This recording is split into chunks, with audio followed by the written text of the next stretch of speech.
Hi everyone and welcome along to GG. We're ahead of week 3 of the carnival now. Lots to look forward to, I think, on Thursday night's card. We've only got the 6 races, and the first of them, which is a 6 furlong sprint on dirt, I think is actually the most interesting among them.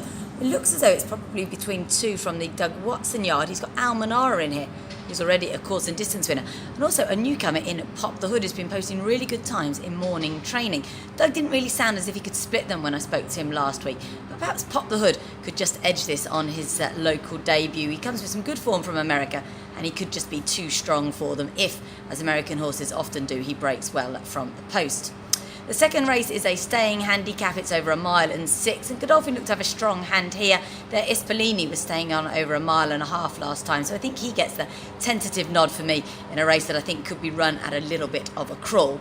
That won't be the case for race number 3. That's over 1 mile on the dirt. Secret Ambition, such a star last year, he heads the weights here, and I think it could be interesting to see whether he can get the better of his stablemate Irish Freedom, who's a newcomer to Satish Seema. He's actually come from Brad Cox.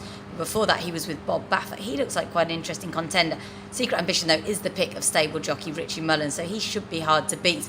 But I'm actually going to take Doug Watson to perhaps upset both of them. He runs Galvanise here, a horse who won his first 2 starts last season.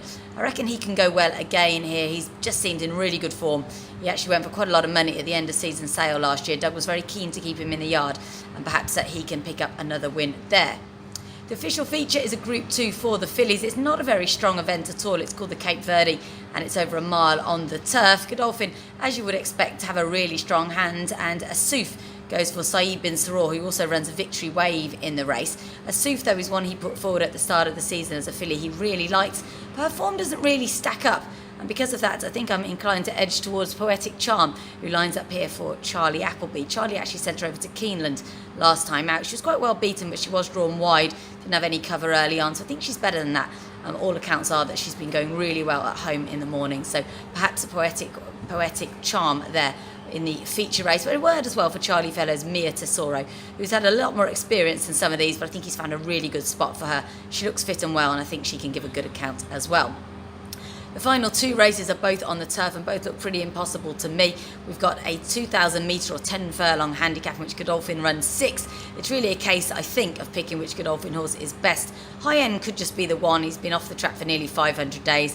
That's rarely a problem for Saeed bin Saror, and I know they quite fancied him going into a big handicap when we last saw him. Things didn't go according to plan on that occasion. He got quite upset beforehand, but maybe he can bounce back here at what looks perhaps a slightly easier race. And as I said, I'm not concerned about the layoff for any of Saeed's, but that does look a fiendishly difficult handicap. And the final race isn't much better either. That's over 1 mile. I'm going to take a chance with Murakeb, who lines up for Australian trainer David Hayes here. Jim Crowley's actually elected to ride him over Soyouf, and I think it was quite a difficult decision for Jim.